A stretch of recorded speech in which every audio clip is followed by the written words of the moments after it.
2023년 1월 23일 월요일 달코라 뉴스입니다. 텍사스가 지난 12월 약 3만 개의 일자리를 추가했습니다. 아시아계 주민이 많이 거주하는 로스앤젤리스 카운티의 소도시 몬터레이 파크에서 음력 설 전날 총기 난사 사건이 발생해 최소 10명이 사망했습니다. 지난 20일 포트워스 소재 파스칼 고등학교 인근에 위치한 한 와러버거 매장에서 총격 사건이 발생해 학생 1명이 사망하고 다른 1명은 부상을 입었습니다. 제26대 포트워스 테런 카운티 한인회 회장 2취임식이 어제 오후 4시 헐스트에 위치한 세인트 폴 유나이티드 메토디스트 처치에서 열렸습니다.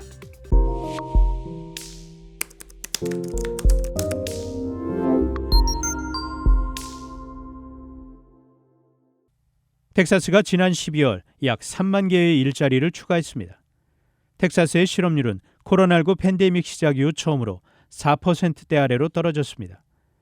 텍사스 노동위원회 TWC가 지난 20일 발표한 자료에 따르면 주의 지난달 실업률은 3.9%로 텍사스는 14개월 연속 기록적인 고용 기록을 세웠습니다. 텍사스의 실업률은 코로나19 팬데믹으로 전국적인 봉쇄와 대규모 실직이 발생하기 직전인 2020년 2월 이후 처음으로 4% 아래로 내려갔습니다. 텍사스는 2021년 11월에 팬데믹으로 인한 일자리 손실을 모두 회복했습니다. 특히 달라스 포트워스의 2022년 말 실업률은 3.2%로 훨씬 낮아졌습니다. TWC와 연방노동통계국 데이터에 따르면 2022년 텍사스의 일자리 증가율은 2021년에 비해 5% 증가해 65만 개의 일자리 증가를 기록했습니다. 아시아계 주민이 많이 거주하는 로스앤젤레스 카운티의 소도시 몬터레이 파크에서 음력 설 전날 총기 난사 사건이 발생해 최소 10명이 사망했습니다. 어제 LA 카운티 보안관실에 따르면 21일 오후 10시 20분경 캘리포니아주 몬터레이 파크의 댄스 교습소 스타 댄스 스튜디오에서 72세 아시아계 남성 휴켄 트렌이 무차별 총격을 벌여 남성 5명과 여성 5명이 현장에서 사망했습니다. 트렌은 사건 당시 반자동 권총을 사용해 댄스 교습소 행사에 참석한 사람들을 대상으로 학살극을 벌였습니다. 또한 트렌은 몬터레이 파크에서 참극을 벌이고 인근 도시 알햄브라의 또 다른 댄스 교습소 라이라의 볼륨 스튜디오에서 2차 범행을 시도했습니다.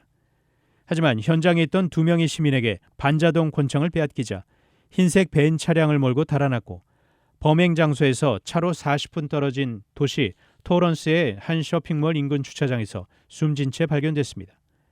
경찰은 트렌이 권총을 사용해 스스로 목숨을 끊었다고 밝혔습니다.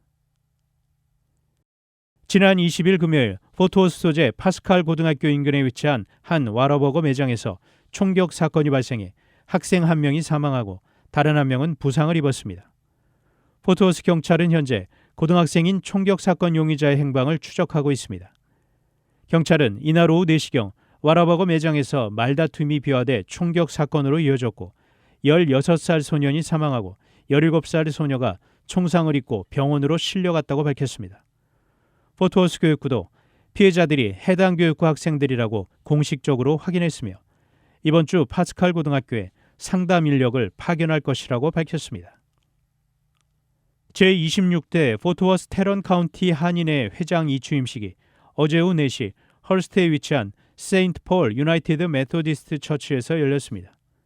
한마음교회 허종수 목사의 개회 기도로 시작된 이날 행사에서 제26대 한인회 윤진희 이사장은 환영사를 전했으며 제25대 김백현 회장의 이임사가 이어졌습니다. 이어 포트워스 한인회기가 제26대 박기남 신임 회장에게 넘겨졌습니다. 박 신임 회장은 취임사를 통해 함께 만들어가는 포트워스 한인회라는 슬로건을 내세우며 동포사회의 단합을 위해 노력하겠다고 밝혔습니다. 이날 김백현 전임 회장에겐 감사패가 증정됐습니다. 주 달라스 영사출장소 김명준 소장은 축사를 전했으며 포트워스 한인회의 전임 회장들도 영상 축사를 전했습니다. 단신 뉴스입니다. 추경호 경제부총리 겸 기획재정부 장관은 23일 1분기를 서서히 지나면 아마 4%대 물가 상승률을 보게 될 것이고 하반기에는 3%대 물가를 볼 수 있을 것이라고 말했습니다. 지난해 한국의 라면 수출액이 7억 달러 선을 처음으로 넘어서며 사상 최대를 기록한 것으로 나타났습니다. 블라디미르 푸틴 러시아 대통령이 일으킨 우크라이나 전쟁에서 러시아 군인이 12만 명 넘게 전사했다는 주장이 나왔습니다. 중국 최북단 해룽장성 모호시 일대에 올겨울 들어 가장 강력한 한파가 불어닥쳤습니다. 지금까지 1월 23일 월요일 달코라 뉴스 최은준이었습니다.